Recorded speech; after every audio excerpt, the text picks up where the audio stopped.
Hello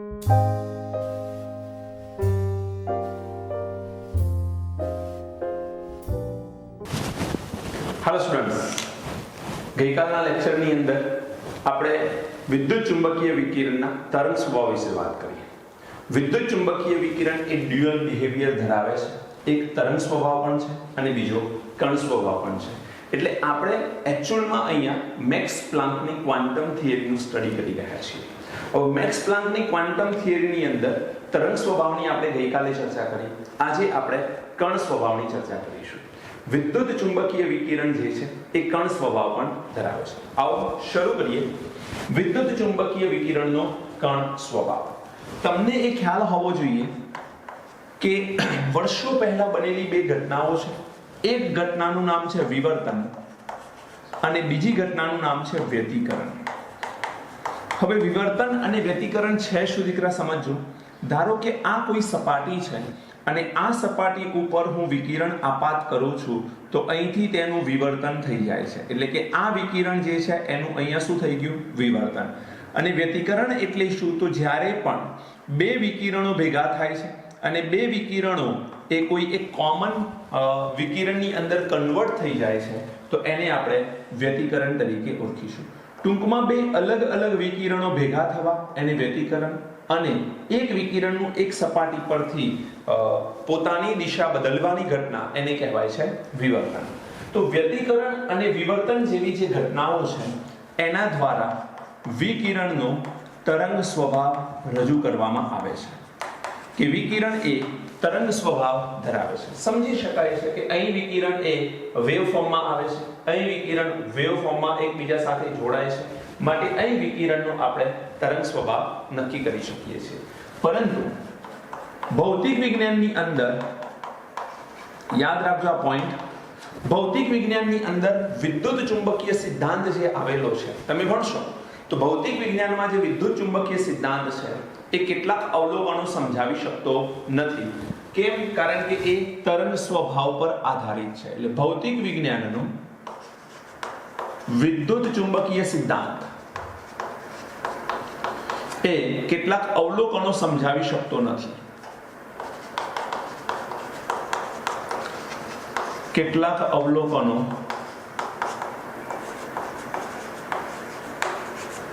સમજાવી શકતો નથી. હવે બેટા પોઈન્ટ એ છે કે કયા અવલોકનો છે જે તરંગ સ્વભાવ દ્વારા સમજી શકાતા નથી. કારણ કે વિદ્યુત ચુંબકીય સિદ્ધાંતની અંદર તરંગ સ્વભાવ એ અવલોકનો સમજાવી શકતો નથી, અને જે તરંગ સ્વભાવ અવલોકનો ન સમજાવી શકતો હોય પછી એના નવા સ્વભાવની શોધ કરવાની જરૂર પડી અને ત્યારબાદ કણ સ્વભાવ ડેવલપ થયો. આજે આપણે શાની વાત કરવી છે દીકરા? કણ સ્વભાવને. એટલે પહેલા તો એ સમજવું પડે કે આનું મૂળ ક્યાં છે. કેમ કણ સ્વભાવ શોધવાની જરૂર પડી? તો તરંગ સ્વભાવ અમુક વાતો સમજાવી શકતો નથી. કયા કયા અવલોકનો છે એની આપણે વાત કરીએ. સૌથી પહેલા છે ગરમ પદાર્થ જે છે એ વિકિરણનું ઉત્સર્જન કરતો હોય છે. એટલે ગરમ પદાર્થમાંથી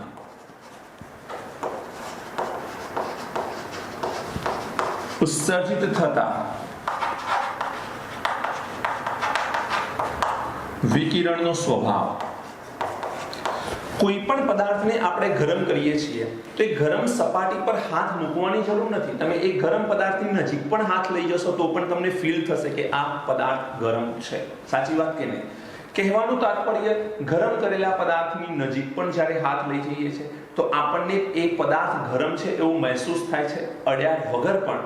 એનો અર્થ એ છે કે આ પદાર્થ પોતે પણ કેટલીક ઉર્જાનું ઉત્સર્જન કરે છે, કેટલાક વિકિરણનું ઉત્સર્જન કરે. એ વિકિરણનો સ્વભાવ કેવો? એ વિકિરણના સ્વભાવ વિશે આપણે કોઈ માહિતી મેળવી શકતા નથી, જેને આપણે બીજા શબ્દોમાં અહીંયા કારા પદાર્થનું વિકિરણ કહીશું. આ શું છે આપણે થોડી વારમાં તમને સમજ પડશે. Don't worry. કારા પદાર્થનું વિકિરણ આપણે કહીશું. બીજો પોઈન્ટ, કોઈ ધાતુની સપાટી છે, માનો કે આ ધાતુ છે અને આ ધાતુની સપાટી ઉપર હું જો બહારથી કોઈ વિકિરણ પસાર કરું છું, ધાતુની સપાટી ઉપર જો બહારથી કોઈ વિકિરણ પસાર કરવામાં આવે છે તો આ ધાતુની સપાટી પરથી ઇલેક્ટ્રોનનું ઉત્સર્જન થાય છે. આ ઇલેક્ટ્રોનનું ઉત્સર્જન થાય છે તો આ ઇલેક્ટ્રોનનું ઉત્સર્જન શા માટે થાય છે, કેમ ઇલેક્ટ્રોનનું ઉત્સર્જન થાય છે, આની માહિતી પણ આપણને ભૌતિક વિજ્ઞાનના વિદ્યુત ચુંબકીય સિદ્ધાંતની અંદર મળતી નથી. બીજી વસ્તુ, ભૌતિક વિજ્ઞાનનો વિદ્યુત ચુંબકીય સિદ્ધાંત એ તરંગ પ્રકૃતિ પર આધારિત છે અને તરંગ પ્રકૃતિ આ વાત સમજાવી શકતી નથી. આ જ સેકન્ડ જે પોઈન્ટ છે એની આપણે ડિટેલમાં ચર્ચા કરવાના છીએ આજે, કારણ કે આજે બીજી એક થિયરી આપણે ભણીશું, ફોટો ઇલેક્ટ્રિક અસર, એટલે એમાં પણ તમને એ માહિતી તો મળશે. તો વિકિરણને ધાતુ પર આપાત કરતા ઇલેક્ટ્રોન શા માટે ઉત્પન્ન થાય છે એની તે કોઈ જ માહિતી આપી શકતો નથી. નંબર 3, કોઈ પણ ઘન પદાર્થને ગરમ કરવામાં આવે તો જેમ ગરમ કરીશું એમ એની ઉષ્મા મેળવવાની ક્ષમતા બદલાતી જાય છે, તો એ ઉષ્માધારિતા કહેવાય એને. તો એ ઉષ્માધારિતા શા માટે બદલાય છે એની પણ તે કોઈ માહિતી આપી શકતું નથી. તો અહીંયા આપણે ત્રીજો મુદ્દો લખીશું,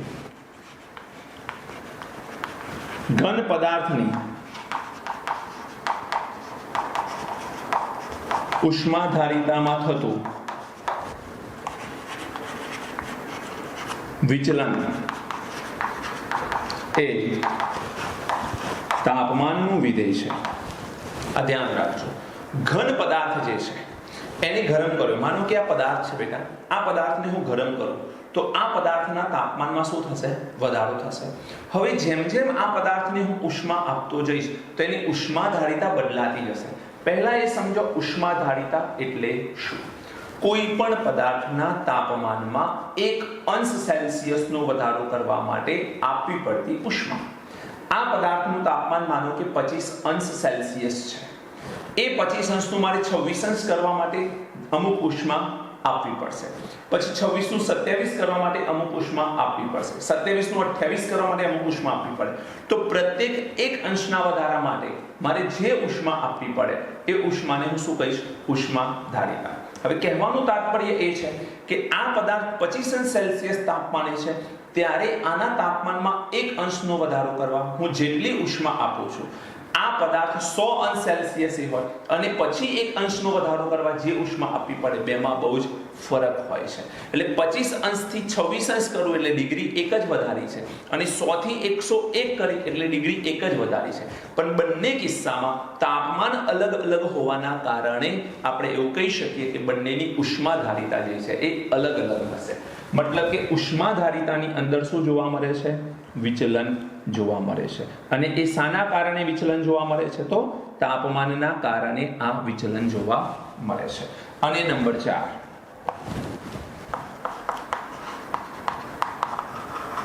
હાઇડ્રોજનના રેખા વર્ણપટની માહિતી મળતી નથી. હાઇડ્રોજન પરમાણુ રેખા વર્ણપટ આપે છે. જો કે આ ચેપ્ટરમાં બહુ જ ડિટેલમાં આપણે રેખા વર્ણપટ ભણવાના છીએ. હું થોડોક આઈડિયા અત્યારે તમને આપી દઉં છું કે રેખા વર્ણપટ છે શું. ધારો કે અહીં પરમાણુનું કેન્દ્ર છે હાઇડ્રોજન પરમાણુ, અને આ હાઇડ્રોજન પરમાણુની પહેલી કક્ષક છે. અહીં ઇલેક્ટ્રોન આવેલો છે. હું અત્યારે આ અડધી જ દોરું છું. હવે શું આની આસપાસ બીજી કક્ષાઓ હશે? તો બિલકુલ હશે, પણ એ કક્ષામાં ઇલેક્ટ્રોન હાજર નહીં હોય. પહેલી કક્ષામાં ઇલેક્ટ્રોન છે, પણ બાકીની કક્ષામાં ઇલેક્ટ્રોન હાલ હાજર નથી. જેવો તમે અહીંયાથી વિકિરણ આ ઇલેક્ટ્રોન ઉપર આપાત કરો છો તો આ ઇલેક્ટ્રોન એ વિકિરણમાં રહેલી ઊર્જાનું શું કરશે? શોષણ. અને પરિણામે આ ઇલેક્ટ્રોન પોતે ઉપરની કક્ષામાં જશે. બની શકે કે તે અહીંયા ઉપર જાય, બની શકે એ ત્રીજા નંબરની કક્ષામાં જાય, બની શકે એ ચોથા નંબરની કક્ષામાં જાય, 5મા નંબરની જઈ શકે, અને 6ઠ્ઠા નંબરની કક્ષામાં પણ તે જઈ શકે. મતલબ ઇલેક્ટ્રોનને ઊર્જા મળવાથી ઇલેક્ટ્રોન પોતે જમ્પ કરી અને બહારની કક્ષાઓમાં જશે. હવે પ્રશ્ન એ છે કે કઈ કક્ષામાં જશે? તો કઈ કક્ષામાં જશે એનો સ્પષ્ટ રીતે આધાર રહેલો છે એને પ્રાપ્ત થતી ઊર્જા પર. ઇલેક્ટ્રોનની જેટલી વધુ ઊર્જા મળશે, ઇલેક્ટ્રોન જમ્પ કરી એટલો વધારે મોટો કૂદકો લગાવી શકે, અને પરિણામે ઇલેક્ટ્રોન વધારે મોટી બાહ્યતમ કક્ષામાં જઈ શકે અથવા બહારની કક્ષામાં જઈ શકે. હવે ઇલેક્ટ્રોન જ્યાં ગયો છે ત્યાંથી પાછો પણ આવશે. એ આપણે ભણીશું કેવી રીતે શું થતું હોય છે, પણ સમજો તો અહીં આપણને આ રેખાઓ જોવા મળે છે અને એનો એક વર્ણપટ ડિસ્પ્લે થાય છે. એ વર્ણપટને આપણે રેખા વર્ણપટ કહીશું. અહીં શોષણ રેખા વર્ણપટ અને ઉત્સર્જન રેખા વર્ણપટ એવા બે પ્રકારના વર્ણપટ હોય. પણ એ શું છે તો આપણે આખો ટોપિક એનો છે એ અલગથી સમજીશું. પણ ઇન શોર્ટ આ રેખા વર્ણપટ જે મળે છે એની માહિતી પણ વિદ્યુત ચુંબકીય સિદ્ધાંત જે ફિઝિક્સનો છે એ આપણને આપી શકતો નથી. અહીં દીકરા વાત એ છે ચાર અલગ અલગ ઓબ્ઝર્વેશન આપણને મળતા નથી. મતલબ ઓબ્ઝર્વેશનના કન્ક્લુઝન અથવા આ ઓબ્ઝર્વેશન શા માટે મળે છે એની માહિતી આપણને ભૌતિક વિજ્ઞાનના વિદ્યુત ચુંબકીય સિદ્ધાંતમાં મળતી નથી. પહેલો પોઈન્ટ શું કીધું? ગરમ પદાર્થમાંથી ઉત્સર્જિત થતું વિકિરણ એનો સ્વભાવ કેવો છે એની ખબર પડતી નથી. જેને આપણે કાળા પદાર્થનું વિકિરણ પણ કહીએ છીએ. શું છે આપણે કહું છું તમને. કોઈ પણ ધાતુની સપાટી પર વિકિરણ આપાત કરવામાં આવે તો ઇલેક્ટ્રોન ઉત્સર્જિત થાય છે. આ ઇલેક્ટ્રોન શા માટે ઉત્સર્જિત થાય એની માહિતી મળતી નથી. ઘન પદાર્થની ઉષ્માધારિતામાં થતું વિચલન એ તાપમાનનું વિધેય છે, પણ શા માટે એની કોઈ માહિતી મળતી નથી. અને હાઇડ્રોજનની અંદર ઉર્જા આપાત કરતા વર્ણપટ મળે છે, રેખાઓ મળે છે, અને આ રેખા વર્ણપટની પણ તે માહિતી આપી શકતો નથી. તો આ જે છે એ વિદ્યુત ચુંબકીય વિકિરણના કણ સ્વભાવની રજૂઆત છે. કેમ?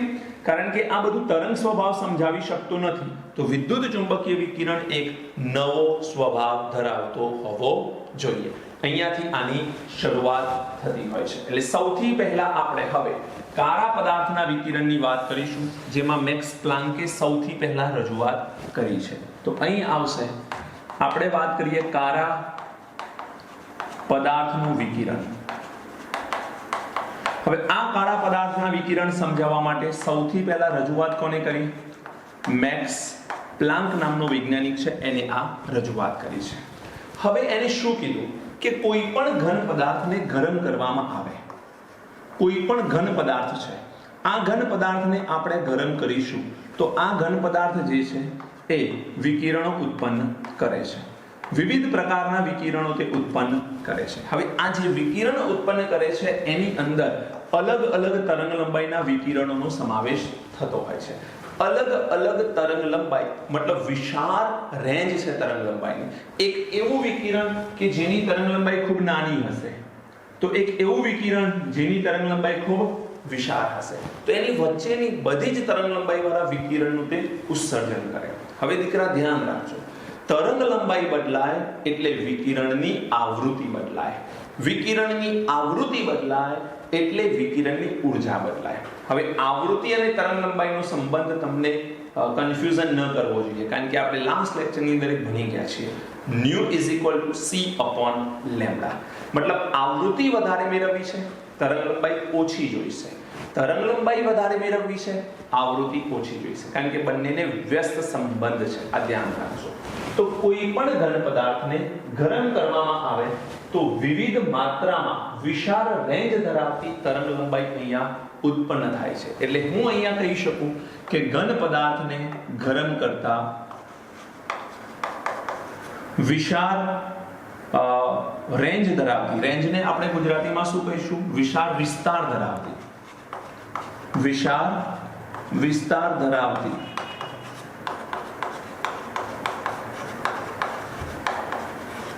તરંગ લંબાઈ વાળા વિકિરણ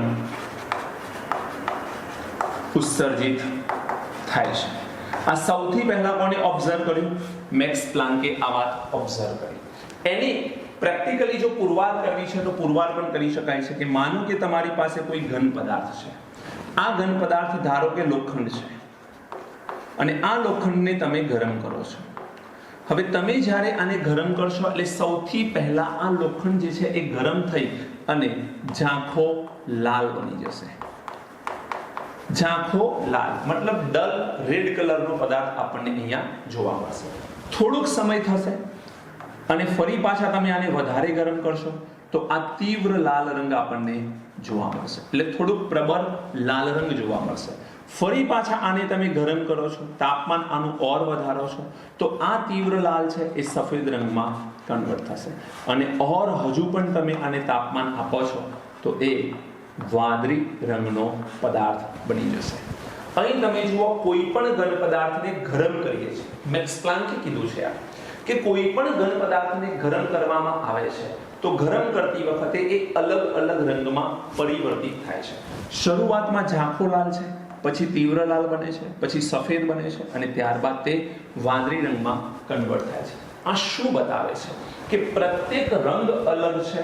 ધેટ મીન્સ દર વખતે એની તરંગ લંબાઈ અલગ હશે, કારણ કે તરંગ લંબાઈને સીધો સંબંધ રંગ સાથે હોય છે.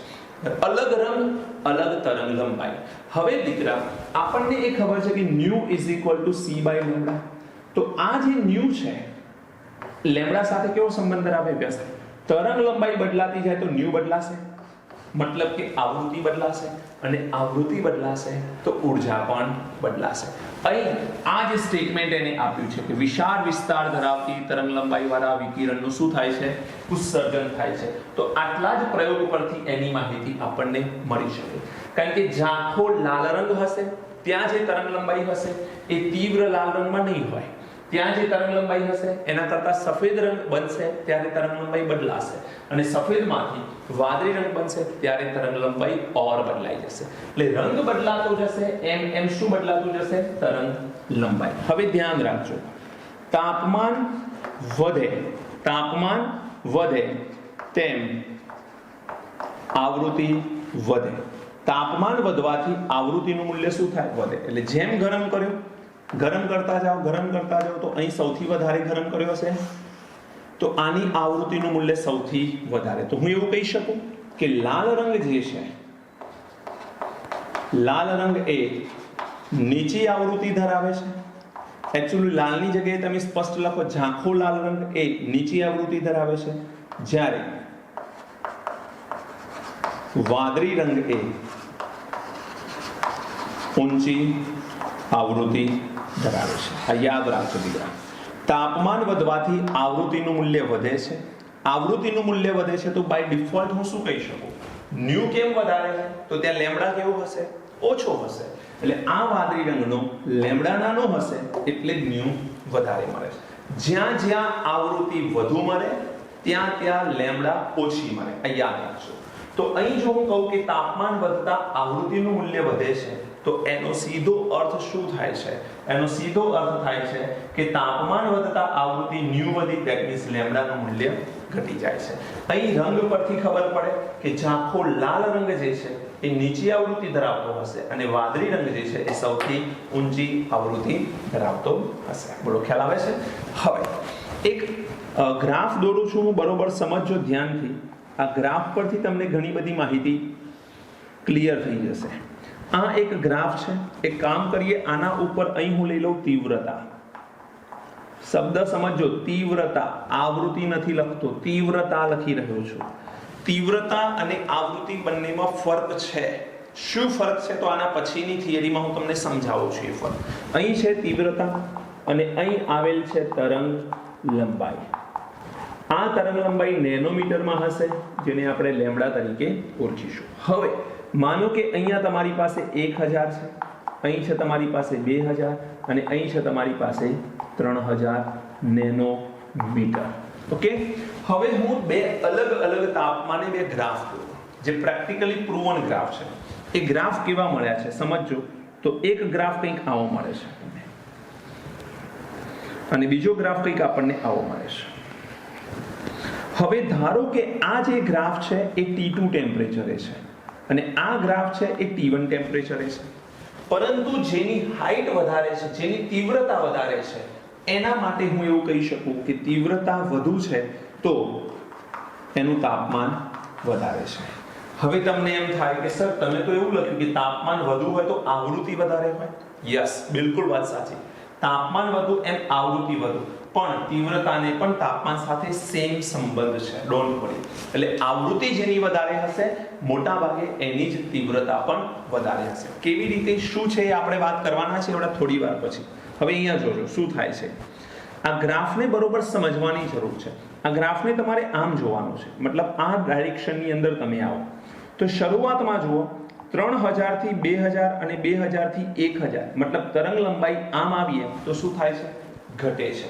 એટલે હું એવું કહી શકું કે જેમ જેમ તમે તરંગ લંબાઈનું મૂલ્ય ઘટાડો છો એમ એમ તીવ્રતાનું મૂલ્ય વધે છે. યસ ઓર નો? તરંગ લંબાઈનું મૂલ્ય ઘટે છે એમ તીવ્રતા શું થાય છે? વધે છે અને એક મહત્તમ પીક પર જાય છે. ત્યારબાદ તરંગ લંબાઈ ઓર ઘટે છે તો તીવ્રતા પાછી ઘટે છે. રાઈટ? હું અહીં શું કીધું તમને કે ન્યુની કિંમત વધે છે જ્યારે લેમ્ડાની કિંમત ઘટે છે. મતલબ તરંગ લંબાઈ ઘટે એટલે આવૃત્તિ વધે છે, એ કાયમ વધે. તીવ્રતાની અંદર એવું નથી. તીવ્રતાની અંદર વધારો થયો, ફરી પાછો ઘટાડો પણ થયો. જોજો સંબંધ. તાપમાન T2 છે તો કર્વ મોટો છે, તાપમાન T1 છે કર્વ નાનો છે. જેમાં તાપમાન વધુ હોય એનો કર્વ મોટો. માનો કે હજુ હું T3 તાપમાન લઈ લઉં જે T2 કરતા પણ વધારે હોય, ગ્રાફ ઓર ઊંચું મળશે મને. બોલો ખ્યાલ આવે છે?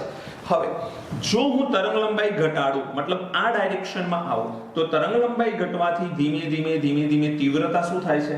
વધે છે. તીવ્રતા વધીને ક્યાં પહોંચે છે? મહત્તમ બિંદુએ પહોંચે છે અને ત્યારબાદ તરંગ લંબાઈના ઘટાડા સાથે તીવ્રતામાં શું થાય છે? ઘટાડો થાય છે.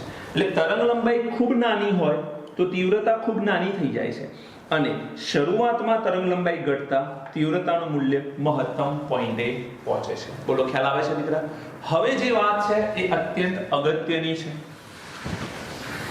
સમજજો. આમાંથી જેટલા વિકિરણ નીકળે છે, મેં અહીં તમને તરંગ લંબાઈ અને તીવ્રતા વચ્ચેનો સંબંધ આપ્યો કે શરૂઆતમાં વધે છે તરંગ લંબાઈ ઘટવાની સાથે, ત્યારબાદ એ તીવ્રતાનું મૂલ્ય ઘટે છે તરંગ લંબાઈ ઘટવાની સાથે.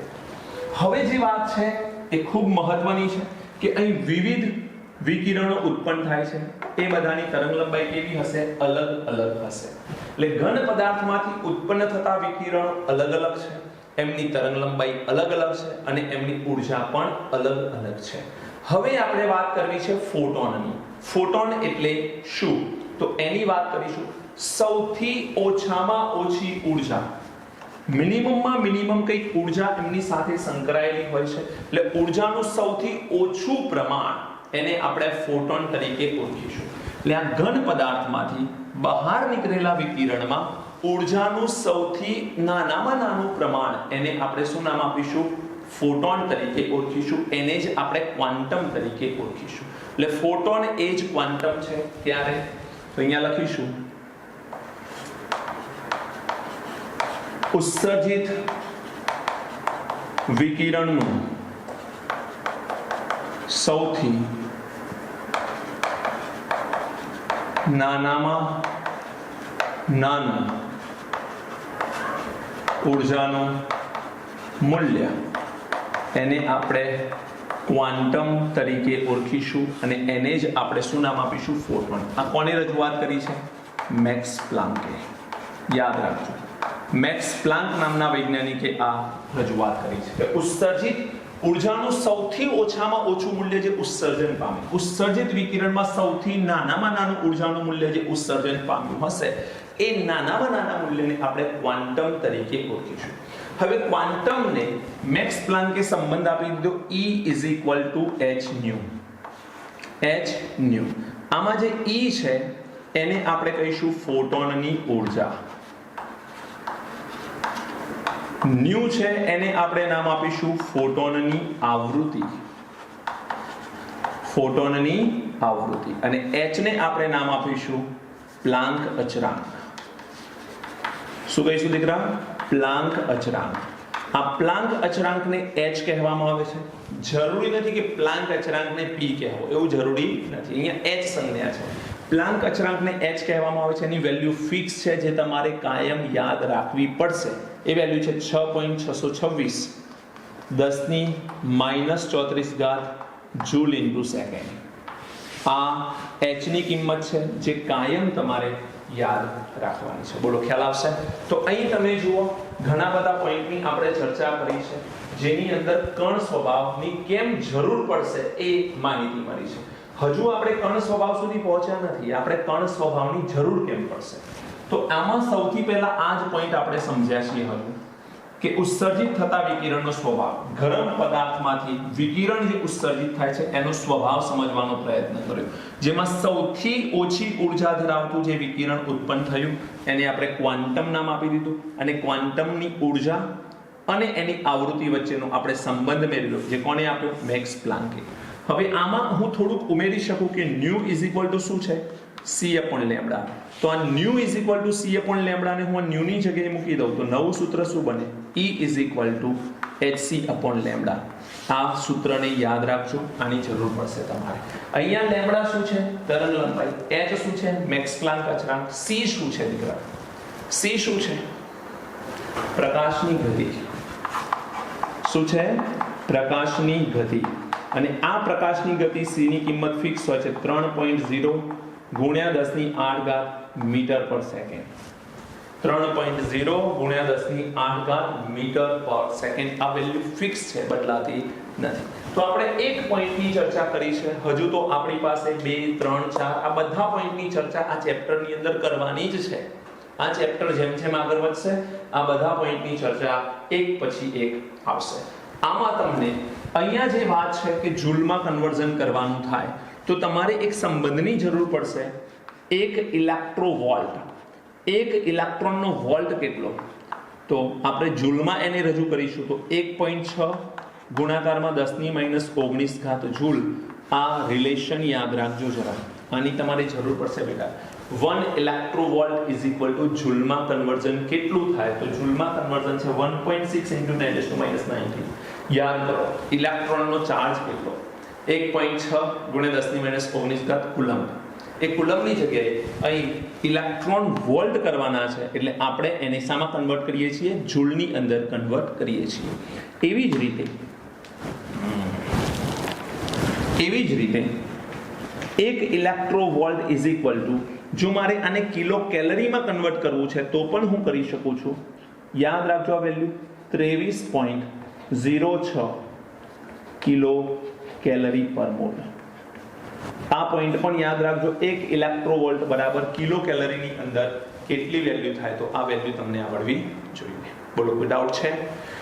તો અહીં આપણે સમજ્યા છીએ કે તાપમાન અને શો સંબંધ હોય છે. જેમ જેમ તાપમાન વધતું જશે એમ આ કર્વ મોટો જશે, પરંતુ તરંગ લંબાઈના ઘટાડા સાથે તીવ્રતા વધે, મહત્તમ પહોંચે છે, અને ત્યારબાદ તરંગ લંબાઈના ઘટાડા સાથે તીવ્રતાનું મૂલ્ય ઘટે પણ છે. ઓકે, ચલો નોટ ડાઉન કરી લો. ત્યારબાદ આપણે એક ઓર થિયરી ભણવી છે, ફોટો ઇલેક્ટ્રિક અસર, and it is very important for your board examination as well as your competitive examination. ચલો આને નોટ કરી લો. હવે આપણે ફોટો ઇલેક્ટ્રિક અસર વિશે ભણીશું. ખૂબ મહત્વનો ટોપિક છે. નોટ પેન તૈયાર રાખજો, બધી જ નોટ બનાવવી પડશે. આના ક્વેશ્ચન્સ બહુ જ સારી રીતે કોમ્પિટિટિવ એક્ઝામની અંદર પૂછાતા હોય છે, એટલે તમે આને ઇગ્નોર નહીં કરી શકો, સમજવું પડશે. A to Z આપણે બહુ જ વ્યવસ્થિત રીતે સમજીશું. આગળ જે મેક્સ પ્લાન્કની થિયરી ભણે એમાં 2 પોઈન્ટ આપણે ભણે. એક કણ પ્રકૃતિનો સંબંધ પણ જોયો, એટલે કણ પ્રકૃતિની રજૂઆત કેમ થાય, અને એક તરંગ પ્રકૃતિની રજૂઆત કેમ થાય. પરંતુ એ થિયરી એટલી ઇમ્પોર્ટન્ટ નથી. એ થિયરીની અંદરથી તમારે જે યાદ રાખવાનું છે એ છે E is equal to h nu. એ યાદ રાખવાનું સૂત્ર E is equal to hc by lambda. આ સૂત્રો યાદ રાખવાના. એમાં એક પોઈન્ટ થોડુંક એડ કરી દેજો. E is equal to hc by lambda. આ જે સૂત્ર છે, આ સૂત્ર એ એક ફોટોનની ઊર્જા બતાવે છે. એક ફોટોનની ઊર્જા બતાવે છે. પરંતુ જો મારે n ફોટોનની ઊર્જા મેળવવી છે તો n ફોટોનની ઊર્જા મેળવવા માટે E ઇઝ ઇક્વલ ટુ હું લખીશ nhc બાય લેમ્ડા. આ યાદ રાખજો, જ્યાં n જે છે એ નંબર ઓફ ફોટોન બતાવે છે, ફોટોનની સંખ્યા બતાવે છે. એટલે ઘણી વખતે ક્વેશ્ચનની અંદર તમને ફોટોનની સંખ્યા પૂછવાનું કહેશે તો તમારે n શોધવાનું થશે. hc લેમ્ડા અને E તમને ખબર હશે, એમાં તમારે n શોધવાનું આવશે. આપણે એક્ઝામ્પલ પણ ઘણા બધા કરીશું આમાં, ડોન્ટ વરી. પણ E is equal to nhc by lambda, એમાં આપણને n શોધતા આવડવો જોઈએ. ઓકે, તો આ જરા નોટ કરી લો. ત્યારબાદ આપણે ફોટો ઇલેક્ટ્રિક અસરમાં એન્ટ્રી કરીએ. શું લખાઈ ગયું છે?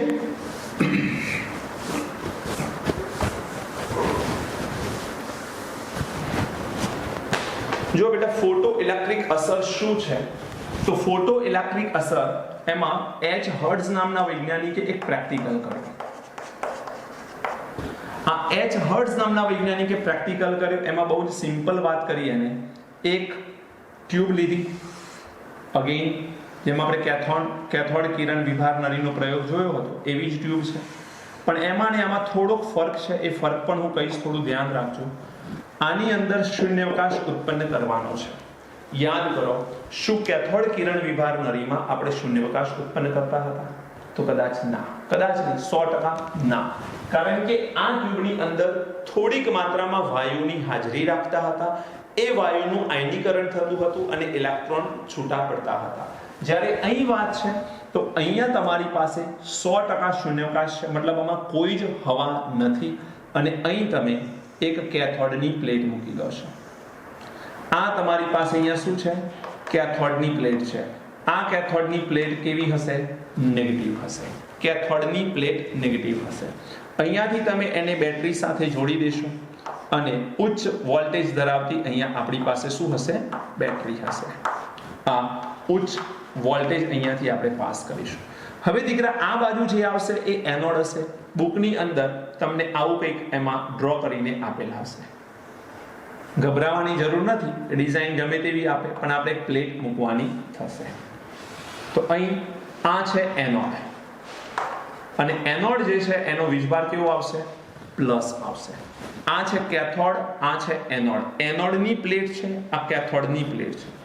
આની અંદર શૂન્યાવકાશ છે. બેટરીનો માત્ર રોલ એ છે કે આને નેગેટિવ ચાર્જ આપવો અને આને પોઝિટિવ ચાર્જ આપવો.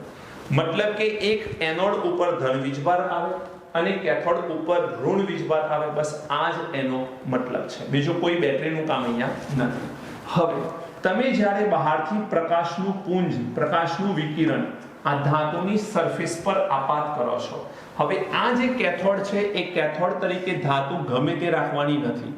તમે અહીંયા એવી જ ધાતુ રાખી શકો છો જે ઝડપથી ઇલેક્ટ્રોન ગુમાવી શકે. જેમાં પોટેશિયમ હોઈ શકે છે, રૂબિડિયમ હોઈ શકે છે અને સીઝિયમ હોઈ શકે છે. ઇવન સોડિયમ પણ તમે લઈ શકો છો. સોડિયમ, પોટેશિયમ, રૂબિડિયમ, સીઝિયમ મતલબ કે સમૂહ 1 માં આવેલ ધાતુઓ છે. સમૂહ 1 માં આવેલી ધાતુમાંથી કોઈ પણ ધાતુની તમે અહીંયા પ્લેટ રાખી દો. ખાસ કરીને પોટેશિયમ, રૂબિડિયમ અને સીઝિયમ લેવામાં આવે છે જે ઝડપથી ઇલેક્ટ્રોન ગુમાવે છે. તો જેવું તમે અહીંયા પ્રકાશનું વિકિરણ પસાર કરશો, આ ધાતુની સપાટી પરથી ઝડપથી ઇલેક્ટ્રોન છૂટા પડે છે. હવે ઇલેક્ટ્રોન છૂટા પડવા એને ફોટો ઇલેક્ટ્રિક અસર કહેતા નથી. ઇલેક્ટ્રોન છૂટા પડી અને એ ઇલેક્ટ્રોન ટ્રાવેલ થવા જોઈએ, એ ઇલેક્ટ્રોન એનોડ પર જવા જોઈએ અને આ ઇલેક્ટ્રોન એનોડ પર જશે. પરિણામે વિદ્યુતનું વહન થશે અને આ વિદ્યુતનું વહન થવું, ઇલેક્ટ્રિસિટી જનરેટ થવી, એને કહેવામાં આવે છે ફોટો ઇલેક્ટ્રિક અસર. બોલો, ખ્યાલ આવે છે?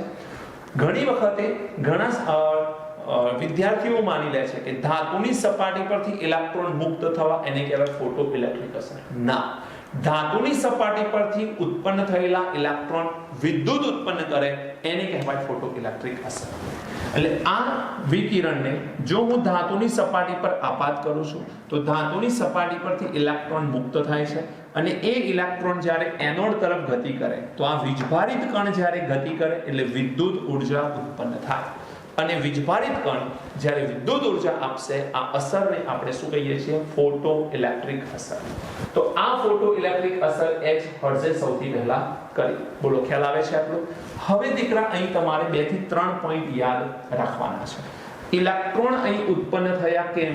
કારણ કે આ જે ધાતુઓ છે એ અતિ સક્રિય ધાતુઓ છે અને અતિ સક્રિય ધાતુની બાહ્યતમ કક્ષામાં ઇલેક્ટ્રોન રહેલા છે જે ઝડપથી છૂટા પડી શકે છે.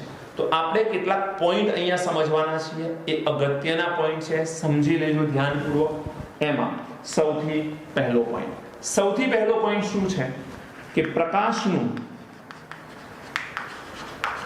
વિકિરણ ધાતુની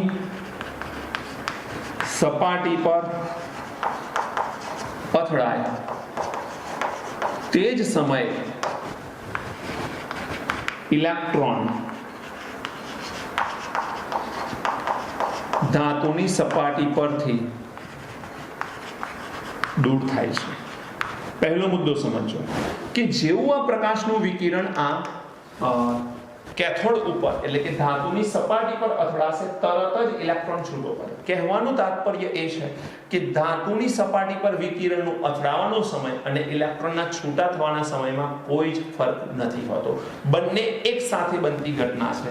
એકચ્યુઅલમાં અહીંયા 10⁻8 સેકન્ડ જેટલો સમય લાગતો હોય આ અથડાય અને ઇલેક્ટ્રોન છૂટો પડે એની વચ્ચે, પણ એ કન્સિડર કરવાનો કોઈ જ અર્થ રહેતો નથી.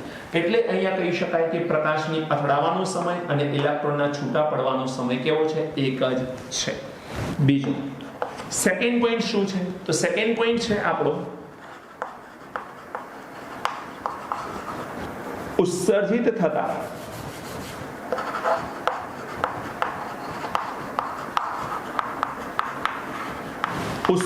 થતા ઇલેક્ટ્રોનની સંખ્યા એ તે વિકિરણની તીવ્રતાના સમપ્રમાણમાં હોય છે. તીવ્રતાને તમે બીજા શબ્દમાં કહી શકો તેજસ્વીતા. આ પોઈન્ટ ખૂબ મહત્વનો છે, આની જરૂર પડશે. ઉત્સર્જિત થતા ઇલેક્ટ્રોનની સંખ્યા એ તીવ્રતાના સમપ્રમાણમાં હોય છે. અને બીજો પોઈન્ટ યાદ રાખજો, ઉત્સર્જિત થતા ઇલેક્ટ્રોનની ગતિજ ઊર્જા એ આવૃત્તિના સમપ્રમાણમાં હોય છે. બંને મુદ્દા અલગ અલગ છે. તીવ્રતાની મદદથી શું નક્કી થાય? ઉત્સર્જિત થતા ઇલેક્ટ્રોનની સંખ્યા.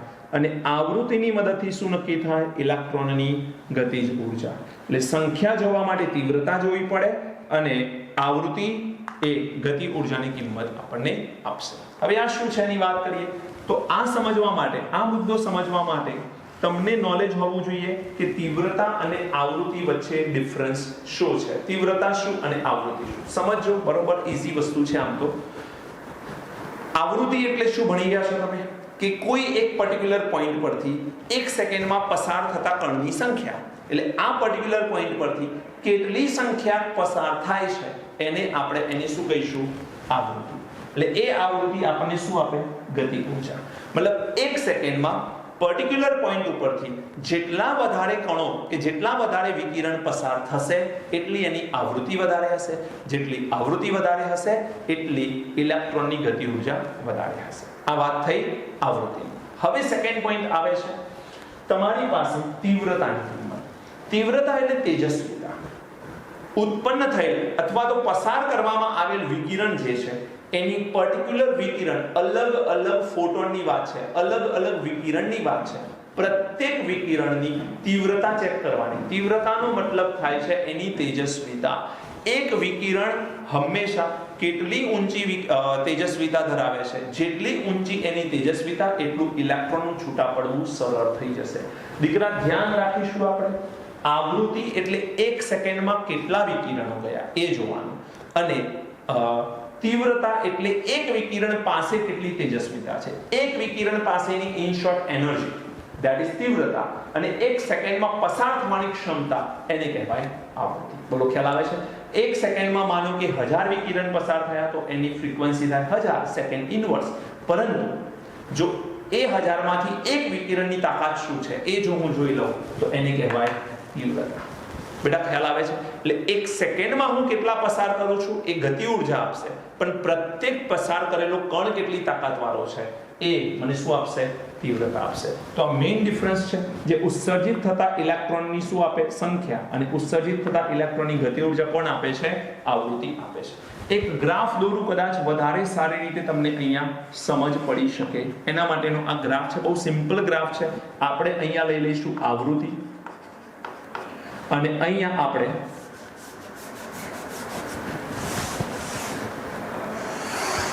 બેટા આ x અક્ષ છે તેના ઉપર આપણે શું લઈએ છીએ? આવૃત્તિ.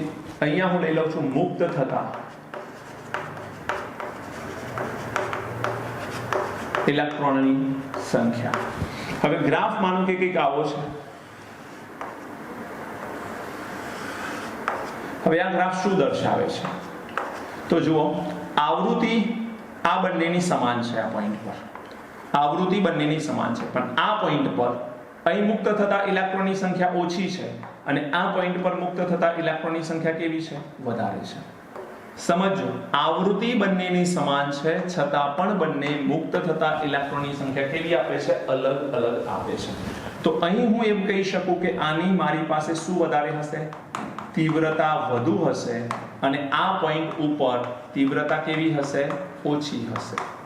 એટલે જેની તીવ્રતા ઓછી હશે એ ઓછા ઇલેક્ટ્રોન ઉત્પન્ન કરશે અને જેની તીવ્રતા વધારે છે એ વધુ ઇલેક્ટ્રોન ઉત્પન્ન કરશે. દીકરા ખ્યાલ આવે છે તમને? એટલે મુક્ત થતા ઇલેક્ટ્રોનની સંખ્યા જે છે એ આવૃત્તિ સાથે સંબંધ ધરાવે છે. ખ્યાલ આવી ગયો? સોરી, તીવ્રતા સાથે સંબંધ ધરાવે છે. આવૃત્તિ સાથે સંબંધ એને નથી. આવૃત્તિ સાથે સંબંધ કોને છે? ઇલેક્ટ્રોનની ગતિજ ઊર્જાને સંબંધ છે. બોલો ખ્યાલ આવે છે? તો અહીંયા તમારી પાસે બે પોઈન્ટ આવી ગયા. પ્રકાશનું વિકિરણ ધાતુની સપાટી પર અથડાય છે એ સમયે આપણે એ જ સમયે તરત ઇલેક્ટ્રોન દૂર થાય છે અને ઉત્સર્જિત થતા ઇલેક્ટ્રોનની સંખ્યા જે છે એ તીવ્રતાથી નક્કી થાય અને ઉત્સર્જિત થતા ઇલેક્ટ્રોનની ગતિ ઊર્જા આવૃત્તિથી નક્કી થાય. બહુ જ મહત્વનો મુદ્દો મેં લખ્યો છે અહીંયા. આ ગ્રાફ બુકમાં આપેલ નથી. ચલો થર્ડ પોઈન્ટ, ઇમ્પોર્ટન્ટ પોઈન્ટ. હવે આ જે ધાતુની સપાટી છે, આ ધાતુની સપાટી પરથી ઇલેક્ટ્રોન દૂર કરવા માટે એક ટર્મ તમારે સમજવી જરૂરી છે. એને આપણે કહીશું થ્રેશોલ્ડ એનર્જી, થ્રેશોલ્ડ ઊર્જા, જેને દેહલી ઊર્જા તરીકે પણ ઓળખવામાં આવે છે. હવે આ દેહલી ઊર્જા અથવા થ્રેશોલ્ડ ઊર્જા શું છે એની વાત કરીએ. સમજો, તમારી પાસે આ એક ધાતુ છે. ધારો કે આ એક ધાતુની સપાટી છે. આ ધાતુની સપાટી ઉપર તમે અહીંયાથી વિકિરણ આપાત કરો છો. આ ધાતુ એ આનું કેન્દ્ર હશે અને એની આસપાસ અહીંયા ઇલેક્ટ્રોન પણ આવેલા હશે. પ્રત્યેક ધાતુની બાહ્યતમ કક્ષામાં જે ઇલેક્ટ્રોન છે એ અહીંયા બોન્ડેડ હશે કે નહીં હોય? મતલબ આ બંને વચ્ચે એક ફોર્સ લાગે છે. કયો ફોર્સ બેટા? ઇલેક્ટ્રોસ્ટેટિક ફોર્સ, જેને કહેવાય એકબીજા સાથે એક સ્થિર વિદ્યુતીય આકર્ષણ બળથી જોડાયેલા છે. એટલે પ્રોટોન અને ઇલેક્ટ્રોન આકર્ષિત હોય છે. હવે આના ઉપર જો હું વિકિરણ આપાત કરું અને આ ઇલેક્ટ્રોનને મારે દૂર કરવા છે તો આ આકર્ષણ તોડવું પડે, રાઈટ? તો આ આકર્ષણ બળ કરતા અહીંથી જે વિકિરણ આવે છે એ વિકિરણ વધુ ઊર્જા આપવું જોઈએ. તો જ શું થાય? વધુ ઊર્જા આપશે તો આ ઇલેક્ટ્રોન આ આકર્ષણ તોડી અને છૂટો પડી જશે. બોલો ખ્યાલ આવે છે કે નહીં? એટલે આ કેન્દ્રનું ઇલેક્ટ્રોન ઉપર જે આકર્ષણ બળ લાગે છે એનાથી વધુ ઊર્જાવાળું વિકિરણ તમારે પસાર કરવું પડે. એટલે હું કહી શકું વધુ તીવ્રતા વધુ ઊર્જા આપે. તો વધુ તીવ્રતાવાળું મારે શું પસાર કરવું પડશે? વિકિરણ. તો મિનિમમમાં મિનિમમ જે તીવ્રતાની તેને જરૂર પડે છે કે જે ઊર્જાની એને જરૂર પડે છે એ ઊર્જાને આપણે દેહલી ઊર્જા અથવા થ્રેશોલ્ડ ઊર્જા કહીએ છીએ. એટલે ધાતુની સપાટી પરથી ઇલેક્ટ્રોનને મુક્ત થવા માટે ઓછામાં ઓછી જે ઊર્જાની જરૂર પડે છે એ ઊર્જાને આપણે શું નામ આપીશું? થ્રેશોલ્ડ ઊર્જા. બોલો ખ્યાલ આવે છે? હું અહીંયા એને વ્યાખ્યા સ્વરૂપમાં લખી દઉં. અહીંથી ઇલેક્ટ્રોન દીકરા છૂટા પાડવા માટે શું આપવું પડે? અહીં ઊર્જા આપવી પડે. તો અહીંયા લખી શકાય, ધાતુની સપાટી પરથી ઇલેક્ટ્રોનને દૂર કરવા માટે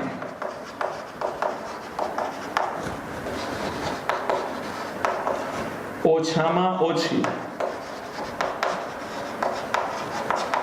જે ઊર્જાની જરૂર પડે છે તેને દેહલી ઊર્જા અથવા થ્રેશોલ્ડ એનર્જી આપણે એને E0 કહીશું. થ્રેશોલ્ડ એનર્જીને શું કહીશું? E0. પણ આપણે બુક પ્રમાણે જઈએ તો E0 ની જગ્યાએ એક નવો વિધેય આપેલું છે એમને, ધેટ ઇઝ W0. એને આપણે કહીશું કાર્ય વિધેય. ઇંગ્લિશમાં કહેવામાં આવે છે વર્ક ફંક્શન. શું કહીશું? Work function. આ W0 ને વર્ક ફંક્શન કહેવાય છે. આને બીજી એક સંજ્ઞા આપવામાં આવે છે ફાઈ. તો E0 તો મેં આપેલી સંજ્ઞા છે, આને તમે ધ્યાનમાં નહીં લો તો ચાલશે, પરંતુ W0 અને ફાઈ ને તમારે ધ્યાનમાં લેવી જરૂરી છે. તો W0 શું છે? કાર્ય વિધેય. ધેટ મીન્સ ઓછામાં ઓછી જે ઊર્જા આ ધાતુની સપાટી પર આપાત કરવી પડે ઇલેક્ટ્રોન મુક્ત કરવા માટે, આ ઓછામાં ઓછી ઊર્જાને આપણે શું નામ આપીશું? દેહલી ઊર્જા. મતલબ કે એને આપણે કહીશું કાર્ય વિધેય. ઓકે, હવે તમને લોકોને ખ્યાલ છે, જો હું E0 શા માટે લખ્યું તેનું કારણ છે કે E0 E h nu લખીએ આપણે. E h nu લખીએ કે નહીં? હવે જો હું E0 લઈ લઉં તો આ ન્યુ 0 આવે, h તો કોન્સ્ટન્ટ છે, પણ આ E0 ની જગ્યાએ બુકમાં શું આપ્યું છે W0, તો E0 હટાવીને હું શું લખીશ W0, તો W0 h ન્યુ 0. હવે આ ન્યુ 0 શું આવે તો ન્યુ 0 છે થ્રેશોલ્ડ આવૃત્તિ. W0 શું છે થ્રેશોલ્ડ આવૃત્તિ. થ્રેશોલ્ડ આવૃત્તિ કાર્ય વિધેયની અંદર જરૂર પડે. કાર્ય વિધેય ધેટ ઇઝ વર્ક ફંક્શન, એને જ આપણે દેવલી ઉર્જા તરીકે ઓળખીશું. એટલે મિનિમમમાં મિનિમમ ઉર્જાની જરૂર છે. આનાથી ઓછી ઉર્જા તમે અહીં આપશો તો આ ઇલેક્ટ્રોન છૂટો નહીં પડે, ધ્યાન રાખજો. હવે હજુ તો ઘણું બધું બાકી છે, પૂર્ણ નથી થયું. આ સમજતા રહેજો બરોબર. જો તમે કોઈ પણ જગ્યાએ કન્ફ્યુઝ થયા છો તો જરૂર કહેજો, હું ફરીથી એને એક્સપ્લેન કરીશ. પણ તમને એ ખબર પડવી જોઈએ કે જેટલી જરૂરી ઉર્જા છે એનાથી વધુ ઉર્જા આપીશું ઇટ ઇઝ ઓકે, પણ જરૂરી ઉર્જા કરતાં ઓછી ઉર્જા પસાર કરીશું તો ઇલેક્ટ્રોન છૂટો પડવાનો નથી. તો આ ધ્યાન રાખીશું આપણે. હવે દીકરા ધ્યાન એ રાખીએ આપણે કે અહીં ઇલેક્ટ્રોન જ્યારે ઉત્પન્ન થાય છે તો માનો કે એ ઇલેક્ટ્રોનને છૂટા પડવા માટે અમુક x ઇલેક્ટ્રોવોલ્ટની જરૂર છે. એક ઉદાહરણ આપી દઉં તમને, જુઓ ધ્યાનથી. ધારો કે આ પરમાણુનું કેન્દ્ર છે અને એની આસપાસ અહીં આ પાથ પર ઇલેક્ટ્રોન પરિભ્રમણ કરે. આ જે બંધન છે, આ બંને વચ્ચે જે આકર્ષણ બળ છે, માનો કે એ છે 10 ઇલેક્ટ્રોવોલ્ટ. શું છે 10 ઇલેક્ટ્રોવોલ્ટનું આકર્ષણ બળ છે. હવે તમે બહારથી વિકિરણ પસાર કરો છો, બહારથી વિકિરણ પસાર કરો છો, એની 8 ઇલેક્ટ્રોવોલ્ટ જેટલી ઉર્જા છે. તો 8 ઇલેક્ટ્રોવોલ્ટ તમે આપો છો અને આકર્ષણ 10 ઇલેક્ટ્રોવોલ્ટનું છે, તો શું આ 8 ઇલેક્ટ્રોવોલ્ટ વાળું વિકિરણ આ આકર્ષણ બળને તોડવા માટે સક્ષમ કહેવાશે? ના. એનો મતલબ એ છે કે મિનિમમમાં મિનિમમ કેટલું જોઈશે 10 ઇલેક્ટ્રોવોલ્ટ. એટલે બહારથી આવતું આકર્ષણ બળ કે બહારથી આવતી ઉર્જા મિનિમમમાં મિનિમમ કેટલી આપવી પડશે 10 ઇલેક્ટ્રોવોલ્ટ જેટલી. હવે તમને એમ વિચાર આવે કે કામ કરીએ, ચલો બે વિકિરણ આપી દો, બંનેનું 8 ઇલેક્ટ્રોવોલ્ટ છે, એટલે ટોટલ થઈ ગયું 16 ઇલેક્ટ્રોવોલ્ટ, તો 10 ઇલેક્ટ્રોવોલ્ટને કવર કરી લેશે. ના, તમારે હંમેશા યાદ રાખવાનું આ પસાર થયેલું વિકિરણ જે છે એને આપણે ફોટોન કહીશું. શું કહીશું? ફોટોન. એક ફોટોન સામે એક ઇલેક્ટ્રોનની કમ્પેરિઝન કરી શકાય, કારણ કે આપણે એવું નક્કી કર્યું છે કે ઉત્સર્જિત થતા ઇલેક્ટ્રોનની સંખ્યા એ પ્રત્યેક ફોટોનની તીવ્રતા સાથે સંબંધ ધરાવે. એક ફોટોનની તાકાત કેટલી એ મહત્વની છે, બધા ફોટોન ભેગા થઈને કેટલી તાકાત આપે એ તો પાછી આવૃત્તિ થઈ જશે, એ જોવાનું નથી.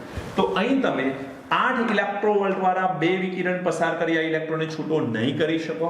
તમારે એક જ એવું વિકિરણ પસાર કરવું પડે જે 10 કે તેનાથી વધારે ઇલેક્ટ્રોવોલ્ટ હોય. માનો કે 12 ઇલેક્ટ્રોવોલ્ટ વાળું હું વિકિરણ પસાર કરી દઉં તો અહીંયા તમારી પાસે સમજી લેજો અહીં ઇલેક્ટ્રોન છૂટો નહીં પડે, પણ અહીંથી ઇલેક્ટ્રોન છૂટો પડી જશે. હવે જો 10 ઇલેક્ટ્રોવોલ્ટને કવર કરી લે છે આ 12 ઇલેક્ટ્રોવોલ્ટ, તો એનો મતલબ આ ઇલેક્ટ્રોન છૂટા કરવા માટે 10 ઇલેક્ટ્રોવોલ્ટની જરૂર પડી, બીજા 2 ઇલેક્ટ્રોવોલ્ટ આ ઇલેક્ટ્રોન પાસે એક્સ્ટ્રા રહ્યા. તો જે એક્સ્ટ્રા ઇલેક્ટ્રોવોલ્ટ છે એ સામા કન્વર્ટ થઈ જશે કાઇનેટિક એનર્જીમાં. તો વધારાના ઇલેક્ટ્રોવોલ્ટ જે છે એ શું આપી દેશે? Kinetic energy.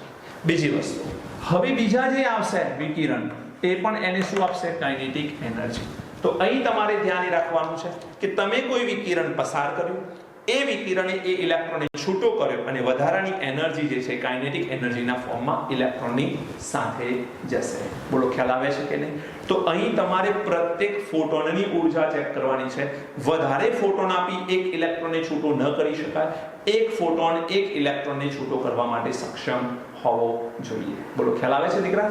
તો હવે અહીંયા તમને એક ક્લિયર થઈ ચૂક્યું છે કે એક જ ફોટોન પાસે સફિશિયન્ટ અમાઉન્ટ ઓફ એનર્જી હોવી જોઈએ જે તમને ઇલેક્ટ્રોન છૂટો કરીને આપે. એક ઉદાહરણ આપું છું, બુકની અંદર આ ઉદાહરણ લખેલું છે એટલે તમારે યાદ રાખવાનું. માનો કે તમારી પાસે કોઈ પણ એક એવો રંગ છે લાલ પ્રકાશ, અને આ લાલ પ્રકાશ છે એની આવૃત્તિની કિંમત તમને કંઈક આપેલી છે. આવૃત્તિની કિંમત આપી છે 4.3 થી 4.6, 4.3 થી 4.6 ગુણ્યા 10 ની 14 ઘાત ગુણ્યા 10 ની 14 ઘાત હર્ટ્ઝ. આ લાલ પ્રકાશની આવૃત્તિની કિંમત આપી છે. હવે આ આવૃત્તિ તમને શું આપશે? ઉર્જા. E = h નું કરીને તમે ઉર્જા મેળવશો. હવે આપણી પાસે જે થ્રેશોલ્ડ એનર્જી છે, મતલબ આપણે એક ધાતુ પરથી આને ઇલેક્ટ્રોન દૂર કરવો છે. માનો કે ધાતુ છે પોટેશિયમ. હવે આ પોટેશિયમ ઉપરથી મારે ઇલેક્ટ્રોન દૂર કરવા ν0 જોઈએ.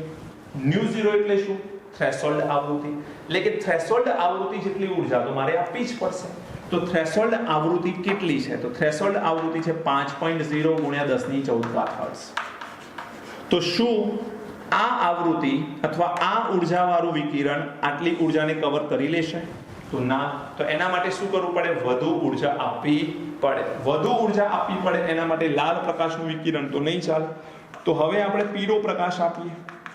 અને પીળો પ્રકાશ છે એની ન્યુની કિંમત આપણે જો ચેક કરીએ, ન્યુની કિંમત તો એ છે 5.1 થી 5.2 × 1014 હર્ટ્ઝ.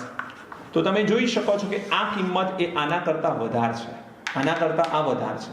મતલબ આને આ કવર અપ કરી લેશે અને પરિણામે આ ઇલેક્ટ્રોન છૂટો કરી શકશે. એટલે આ કિસ્સામાં પોટેશિયમની સપાટી પર આ આકર્ષણ ઓલરેડી ધરાવે છે ઇલેક્ટ્રોન. આ ઉર્જા આપવાથી આ ઇલેક્ટ્રોન છૂટા નથી પડવાના. પરંતુ જો હું પીળા પ્રકાશને પસાર કરીશ તો પોટેશિયમની સપાટી પરથી ઇલેક્ટ્રોન છૂટા પડી જશે. હવે બેટા ધ્યાન રાખજો, હું 3 પોઈન્ટ કહું છું. નંબર 1 પોઈન્ટ, પહેલો પોઈન્ટ એ છે કે તમારી પાસે વર્ક ફંક્શન જે છે એના કરતા વધુ ઉર્જાવાળું વિકિરણ હોય તો ઇલેક્ટ્રોન છૂટો પડશે. ઓછી ઉર્જા હશે તો ઇલેક્ટ્રોન છૂટો નહીં પડે. તો આપણે એ જ વાત કરી રહ્યા છીએ કે W0 પસાર થતા વિકિરણની ઉર્જા જે છે, પસાર કરેલ વિકિરણની ઉર્જા એ ઓછી છે કોના કરતા? W0 કરતા. તો શું આ કિસ્સાની અંદર ઇલેક્ટ્રોન છૂટો પડશે? શું ફોટો ઇલેક્ટ્રિક અસર જોવા મળશે? તો ના જોવા મળે. એનો મતલબ એ છે કે અહીં આપણે કહીશું ઇલેક્ટ્રોન છૂટા પડશે નહીં. ચલો સેકન્ડ પોઈન્ટને કવર કરીએ કે પસાર કરેલ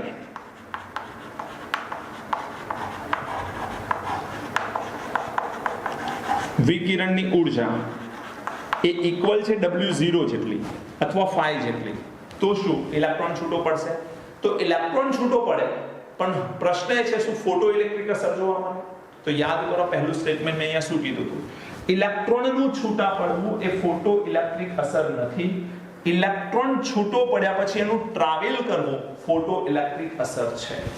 તો પસાર કરેલ વિકિરણની ઉર્જા જેટલી જ જો વર્ક ફંક્શનની કિંમત હશે તો ઇલેક્ટ્રોન છૂટો થશે.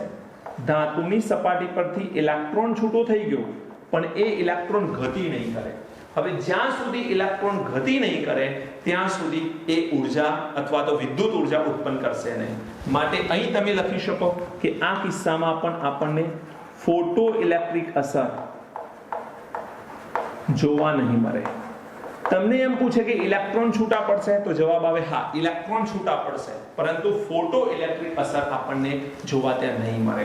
અને થર્ડ પોઈન્ટ પસાર કરેલી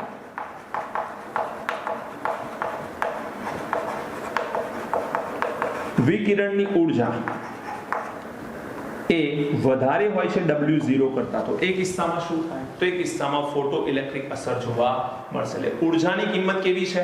વધારે. કોના કરતા? W0 કરતા. તો અહીં આપણે લખી શકીએ ફોટો ઇલેક્ટ્રિક અસર જોવા મળશે. આપણને ફોટો ઇલેક્ટ્રિક અસર અહીં જોવા મળશે. હજુ પૂરું નથી થયું, આ નોટ કરી લો. મારે થોડીક સ્પેસની જરૂર છે. ચલો આટલી સ્પેસની જરૂર છે, આ હું કાઢી લઉં છું. આટલું પહેલા લખી લો. વિડીયોને પોઝ કરો, આટલું નોટ ડાઉન કરી લો, ત્યારબાદ આપણે આગળ વધીએ છીએ. ચલો બેટા ઝડપથી આને પોઝ કરી લો. થઈ ગયું? ઓકે.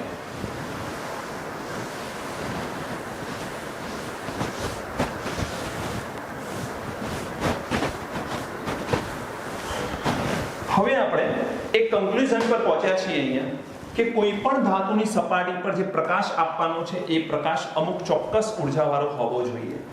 એ આ ધાતુની થ્રેશોલ્ડ એનર્જી કરતા કેવી જોઈએ? વધારે જોઈએ. તો ઇલેક્ટ્રોન છૂટા બી પડશે, ગતિ પણ કરશે, વિદ્યુત ઉર્જા પણ મળશે. તો અહીં હું એવું કહી શકું કે જે પ્રકાશ પસાર કરવામાં આવે છે એને આપણે કહીએ પસાર કરેલ પ્રકાશની ઉર્જા, જેને આપણે નામ આપીશું EI. EI મતલબ ઇન્સેન્ટ લાઇટની એનર્જી. I ફોર ઇન્સેન્ટ લાઇટ, ઇન્સેન્ટ એટલે પસાર કરવો, E ફોર એનર્જી, તો ઇન્સેન્ટ લાઇટની એનર્જી. આ ઇલેક્ટ્રોનને છૂટા પાડવા માટે આ ધાતુ કેટલી ઉર્જા શોષી લેશે? તો થ્રેશોલ્ડ એનર્જી જેટલી ઉર્જા તે શોષી લેશે. મતલબ W0 જેટલી ઉર્જા કોણ મેળવી લેશે? ધાતુ. તો જે વધારાની ઉર્જા રહી એ વધારાની ઉર્જા આ ઇલેક્ટ્રોન પાસે જશે in the form of kinetic energy. બોલો, ખ્યાલ આવે છે? જો એનર્જી કન્ઝર્વેશનનો લો, ઉર્જા સંચયનો નિયમ કે ઉર્જા નાશ ન પામે એ ઉર્જા ઉત્પન્ન ન થાય, તો એ પણ અહીં પાલન થાય જ છે. EI પસાર કરવામાં આવે છે તો W0 જેટલી, સમજો, W0 જેટલી વર્ક ફંક્શનની વેલ્યુ છે એ EI માંથી આ મેળવી લેશે. વધારાની જે ઉર્જા હશે એ કાઇનેટિક એનર્જી સ્વરૂપે કન્વર્ટ થશે. તો અહીં એક ફોર્મ્યુલા આપણો બને છે કે EI W0 કાઇનેટિક એનર્જી. આ ફોર્મ્યુલા આપણો તૈયાર થયો. W0 શું છે? phi પણ કહેવાય આને. phi અથવા W0 તમે જે લખવું હોય તે લખી શકો. હવે એનર્જીનું સૂત્ર મેક્સ પ્લાન્કે શું આપેલું છે? E hν. તો અહીંયા હું લખીશ hν અહીં સૂત્ર આવશે hν0 અને કાઇનેટિક એનર્જીને લખીશું 1/2 mv². mev². આ એક સૂત્ર તૈયાર થયું તમારું, જેમાં આ me કેમ લખ્યું છે? કારણ કે અહીં ઇલેક્ટ્રોન છૂટો પડે છે એટલે આને આપણે ઇલેક્ટ્રોનનું દર જ કન્સિડર કરીશું. કમ્પલસરી અહીં શું આવશે? ઇલેક્ટ્રોનનું દર આવશે. hν hν0 1/2 mev². હવે જો હું 1/2 mv² ને કરતા કરું તો 1/2 mev² શું થાય? તો hν આ બાજુ આવે તો hν માંથી hν0 આ બાજુ આવવાથી માઈનસ થશે, તો આ એક ઓર ફોર્મ્યુલા તૈયાર થયો.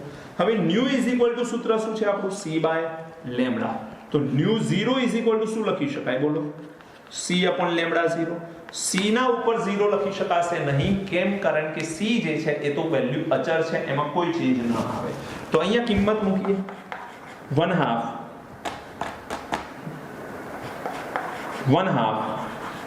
mev² hc/λ minus hc/λ0. હવે આમાંથી હું hc ને કોમન કાઢી લઉં તો સૂત્ર મારું શું થાય? 1/2 mev² hc 1/λ minus 1/λ0. તો દીકરા, તમારી પાસે માનો કે પસાર કરેલ વિકિરણની ઉર્જા આપેલ નથી, પણ પસાર કરેલ વિકિરણની લેમ્ડા આપેલ છે. વર્ક ફંક્શનની λ0 તમને આપેલ છે. તો લેમ્ડા પસાર કરેલ વિકિરણની અહીંયા મૂકી દો, વર્ક ફંક્શનનો λ0 અહીંયા મૂકી દો. h અને c તો કોન્સ્ટન્ટ છે.